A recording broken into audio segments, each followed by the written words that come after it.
Hi friends, இன்றைக்கி September 6ஆம் தேதி. இன்றைக்கி பாகியலட்சுமி சீரியலில் என்ன நடக்க போகுதுன்னு பார்த்துடலாம். சாரி, இன்றைக்கி கொஞ்சம் வீடியோ வந்து அப்லோட் பண்ண லேட் ஆகிடுச்சு. ஏன்னா நாளைக்கு விநாயகர் சதுர்த்தி இல்லையா? எல்லாரும் வீடெல்லாம் வந்து க்ளீன் பண்ணி விநாயகரை வந்து வரவேற்க ரெடி ஆகிட்டிங்களா?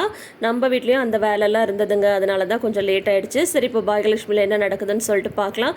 பாட்டி வந்து அவங்களோட முடிவை தெளிவாக சொல்லிட்டாங்க இல்லையா? கோபி வந்து எந்த சடங்கு எதுவுமே செய்யக்கூடாது, அதுக்கு என்னால் அனுமதிக்க முடியாது அப்படின்ட்டாங்க.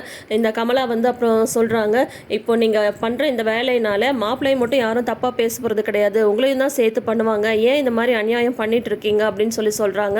உடனே பாட்டி வந்து சொல்கிறாங்க, இதுதான் என்னோட முடிவு, என் முடிவுக்கு சரின்னு சொல்கிறவங்க மட்டும் இங்கே இருந்தால் போதும். இதில் வந்து விருப்பம் இல்லாதவங்க யாராக இருந்தாலும் சரி, சொந்தக்காரங்களாக இருந்தாலும் சரி, கிளம்பி போயிட்டே இருக்கலாம்.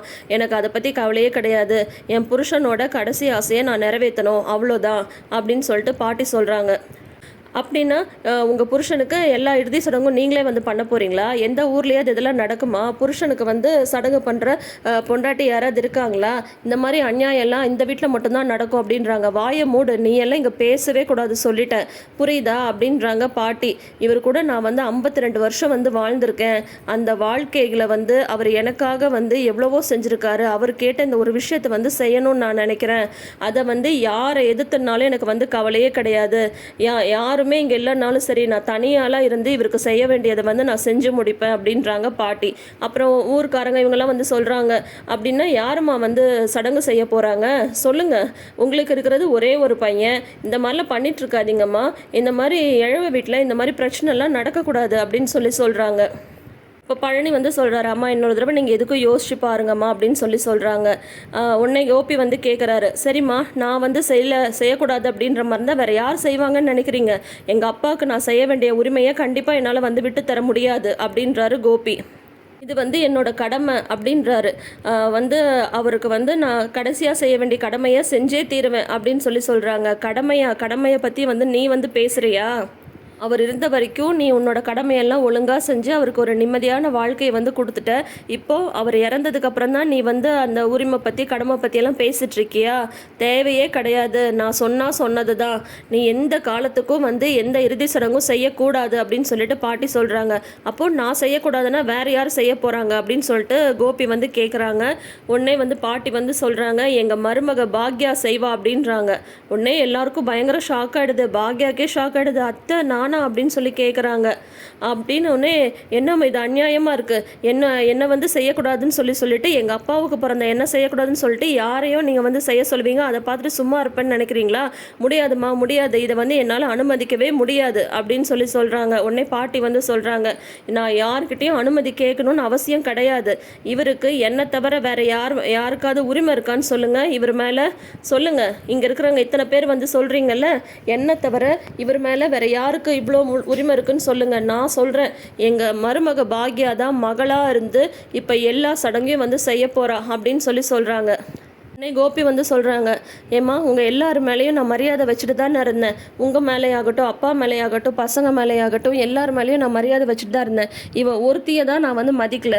இப்போ என்ன அசிங்கப்படுத்துறேன்னு சொல்லிட்டு நினச்சிட்டு நீங்கள் வந்து இவளுக்கு இந்த உரிமையை வந்து கொடுக்குறது கொஞ்சம் கூட நியாயம் இல்லைம்மா. நான் வந்து இதெல்லாம் வந்து ஒத்துக்கவே மாட்டேன் அப்படின்னு சொல்கிறாங்க. நீ வந்து என்ன சொல்கிறது? பாக்யா தான் இது எல்லாமே செய்வா. நீ வந்து அவளை நிர்கதியாக விட்டுட்டு போனதுக்கப்புறம் புருஷனே போயிட்டான், பிள்ளைங்கள்லாம் வேண்டான்னு சொல்லிட்டு அவள் உதறிட்டு போனாலா? இல்லையே. புருஷனே இல்லாதப்போ மாமனார் மாமியார் எதுக்கு கவனிச்சுக்கணும்னு சொல்லிட்டு நினச்சால? இல்லையே. இந்த வீட்டோட மொத்த பொறுப்பையும் அவள் ஒருத்தியாக சுமந்தா. எங்களுக்காக ராப்பகலாக வந்து உழைச்சா. எப்படியெல்லாம் எங்களை வந்து சந்தோஷமாக வச்சுக்கணும், எப்படியெல்லாம் எங்களை பார்த்துக்கணும்னு சொல்லிட்டு தனி ஒரு ஆளாக இருந்தால் அவள் வந்து அவ்வளோ கஷ்டப்பட்டா. எங்களுக்காக அவள் என்னெல்லாம் செஞ்சுருக்கான்னு தெரியுமா உனக்கு? நீ என்ன செஞ்ச? ஒன்றுமே செய்யலை. நேற்று கூட வந்து அவரோட பிறந்த நாளில் எவ்வளோ சந்தோஷமாக இருந்தார் தெரியுமா? இந்த வீட்டில் அடுத்தடுத்தா அவ்வளோ பிரச்சனை, எல்லாருமே நொந்து போயிருந்தாங்க. இவ்வளோ ஏன் அவள் பெத்த பையன் வீட்டை விட்டு போயிருந்தான். 3 நாள் தான் ஆயிருந்தது. ஆனால் இவரோட பிறந்த நாள் வருதுன்னு சொல்லிட்டு அது எல்லாத்தையுமே எடுத்து தள்ளி வச்சுட்டு இவரோட சந்தோஷத்துக்காக எல்லாரையும் கூப்பிட்டு அவரோட பிறந்த நாளை வந்து சந்தோஷமாக கொண்டாடினா. நேற்று அவர் எவ்வளோ சந்தோஷமாக இருந்தாருன்றது எனக்கு தான் வந்து தெரியும். அவர் வந்து அவ்வளோ சந்தோஷமாக இருந்துட்டு தான் இன்னைக்கு வந்து அவரை வந்து இறந்துருக்காரு. அந்த ஒரு மன நிம்மதியில் தான் அவர் வந்து இறந்துருக்காரு. அதை வந்து அவருக்கு கொடுத்தது வந்து யார்?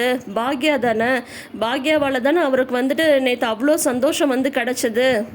அதை விட்டுட்டு மறந்துட்டேன்னு சொல்லிட்டு கடைசியாக வந்து அவள் வந்து நிற்கலையே, அவளோட சந்தோஷம் துக்கம், அவன் பையன் வீட்டை விட்டு போன துக்கம் எல்லாத்தையும் மனசுலேயே போட்டு புதைச்சிட்டு எங்களுக்காக ஒவ்வொன்றும் பார்த்து பார்த்து செஞ்சது பாக்யா தான். அதனால் இந்த இறுதி சடங்கு எல்லாமே வந்து அவள் தான் செய்ய போகிறா. பாக்யா நீ தான் இதை வந்து செய்ய போகிற அப்படின்றாங்க. ஐயோ அத்தை நான் எப்படி அத்தை அப்படின்னு சொல்கிறாங்க. அதுக்குள்ளார கோபி வந்து முடியாது, இதை என்னால் அனுமதிக்கவே முடியாது அப்படின்னு பிரச்சனை பண்ணுறாங்க. உடனே கோபி வந்து முதல்ல வாங்க, நீங்கள் கொஞ்சம் வெளியில் வாங்க அப்படின்னு சொல்லிட்டு பழனிசாமி ஜோசப் இவங்கெல்லாம் வந்து கூட்டிகிட்டு வராங்க. கூட்டிகிட்டு வந்து இப்போ எதுவும் கோபப்படுற நேரம் கிடையாது, அம்மா வந்து இவ்வளோ உறுதியாக இருக்கும்போது இப்போ இறுதி சடங்கு வந்து நல்லபடியாக செஞ்சாகணும்.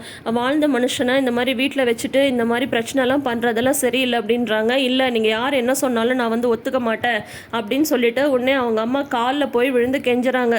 இந்த மாதிரி மண்டி போட்டுட்டு கெஞ்சுறாரு. அம்மா நான் வந்து என்ன தப்பு பண்ணியிருந்தாலும் இவ்வளோ பெரிய தண்டனை வந்து எனக்கு கொடுக்காதீங்கம்மா.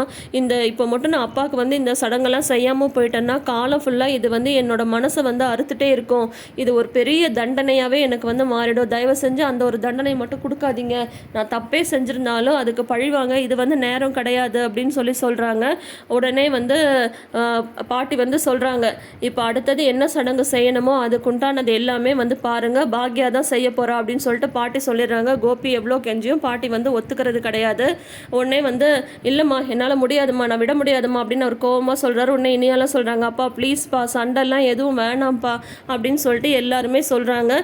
உடனே வந்து மறுபடியும் வெளியில் கூட்டிகிட்டு வந்து விடுங்க, அவங்க விருப்பப்படியே எல்லாமே நடக்கட்டும் அப்படின்னு சொல்கிறாங்க. என்ன நீங்கள் எனக்கு வந்து சப்போர்ட் பண்ணி அவங்கக்கிட்ட பேசுவீங்க, அவங்க பண்ணுறது தப்புன்னு சொல்லுவீங்கன்னு பார்த்தா இப்போ எல்லாரும் வந்து அவங்களோட சேர்ந்துட்டிங்களா அப்படின்னு வந்து உடனே பழனிசாமி ஜோசப் இவங்கெல்லாம் சொல்கிறாங்க. ஆனால் அப்படியெல்லாம் கிடையாதுண்ணா, இப்போ வந்து என்ன சூழ்நிலையில் வந்து அம்மா வந்து இருக்காங்க, அவங்களோட மனசுலேருந்து வர்ற வார்த்தைக்கு வந்து இப்போ நம்ம மரியாதை கொடுத்து தான் ஆகணும் அப்படின்னு சொல்லும்போது ராதிகா வந்து வராங்க. ராதிகா வந்துட்டு நீங்களாவது கொஞ்சம் அவருக்கு எடுத்து புரிய வைங்க அப்படின்னு சொல்கிறாங்க. இவங்கெல்லாம் ஒன்று ராதிகா வந்து வாங்கன்னு சொல்லிட்டு தனியாக கூட்டிகிட்டு போகிறாங்க. கூட்டிகிட்டு போயிட்டு ஏற்கனவே இந்த வீட்டில் வந்து நீங்கள் வில்லனாக இருக்கீங்க, இந்த நேரத்துலையும் நீங்கள் வந்து பிரச்சனை பண்ணி இந்த நேரத்துலையும் வந்து நம்மளால் ஒரு பிரச்சனை அப்படின்னு சொல்லிட்டு இன்னும் கெட்ட பேர் வாங்கிக்காதீங்க, விடுங்க, அவங்க விருப்பப்படியே அவங்க வந்து பண்ணட்டும் அப்படின்னு வந்து ராதிகா இது என்னோட உரிமை, நான் எப்படி ராதிகா விட முடியும், இதுதான் பாரு எங்கள் அப்பாவோட ரூம், இங்கே உட்காந்து எங்கள் அப்பா கிட்ட நான் எவ்வளோ விஷயம்லாம் பேசியிருக்கேன்னு தெரியுமா உனக்கு அப்படின்னு சொல்லிட்டுலாம் சொல்கிறாங்க. இருக்கட்டும் கோபி, எதுவாக வேணா இருக்கட்டும், ஆனால் இப்போ வந்து நம்ம சண்டை போடுற நேரம் கிடையாது, தயவு செஞ்சு நீங்கள் பொறுமையாக அமைதியாக இருங்க அப்படின்னு சொல்லிடுறாங்க. அப்பையும் முடியாது அப்படின்னு சொல்லிட்டு கோபி வந்து போகிறாரு.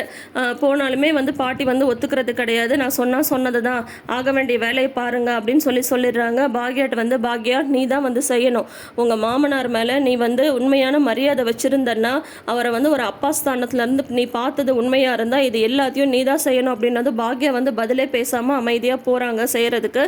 உடனே வந்து சரி வாங்க ஃபஸ்ட்டு போயிட்டு நீர்மாலை எடுத்துகிட்டு வந்துடலாம் அப்படின்னு சொல்லிட்டு பாக்யா வந்து கூட்டிகிட்டு போகிறாங்க. உடனே செல்வியும் கூடையே போகிறாங்க பாக்யா கூட. பாக்யா வந்து அப்படியே கதறி கதறி அழறாங்க. அந்த சடங்குக்காக தண்ணியெல்லாம் எடுத்துகிட்டு வராங்க. தாத்தாவுக்காக அந்த பாடெல்லாம் கட்டி வச்சுருக்கு. அதை பார்த்துட்டு பாக்யா வந்து ஒரு கதறி அழறாங்க பாருங்கள். அப்படி அழறாங்க. அதோட இன்றைக்கி எபிசோடை வந்து முடிச்சிருக்காங்க. ஸோ இனி நாளைக்கு வந்து பார்த்திங்கன்னா அடுத்த இதுதான் நடக்கும். இப்போ ரொம்ப ரொம்ப கஷ்டமான ஒரு இதில் தாங்க இருக்குது. ஆனால் நேற்றும் சரி இன்றைக்கும் சரி பாட்டி வந்து எவ்வளவோ தடவை பாக்யா வந்து கஷ்டப்படுத்திருக்காங்க. கோபிக்கு சப்போர்ட் பண்ணி பாக்யா வந்து திட்டிருக்காங்க. எல்லாமே இருந்தாலும் இப்போ பாக்யா வந்து இத்தனை நாள் இவங்கள வந்து பார்த்துக்கிட்டதுக்கு பாக்யாவுக்கு என்ன ஒரு உரிமையை கொடுக்கணுமோ அந்த உரிமையை வந்து பாட்டி வந்து இப்போ கொடுத்துட்டாங்க. அந்த விதத்தில் வந்து பார்த்தீங்கன்னா பாட்டியோட கேரக்டர் வந்து இந்த 2 நாளில் ஒரே இடையாக வந்து எழுந்து நின்றுட்டாங்க. இப்போ தாத்தா இல்லாததை வந்து பாட்டி கண்டிப்பாக அந்த இடத்த இருந்து பாக்யாவை பார்த்துப்பாங்க அப்படின்ற மாதிரி தான் நம்மளுக்குமே தோணுது. சரி ஓகே, நாளைக்கு என்ன நடக்குதுன்னு சொல்லிட்டு வெயிட் பண்ணி பார்க்கலாம். நீங்கள் இன்னும் சேனலை சப்ஸ்கிரைப் பண்ணலைன்னா சப்ஸ்கிரைப் பண்ணிக்கோங்க. தேங்க்யூ.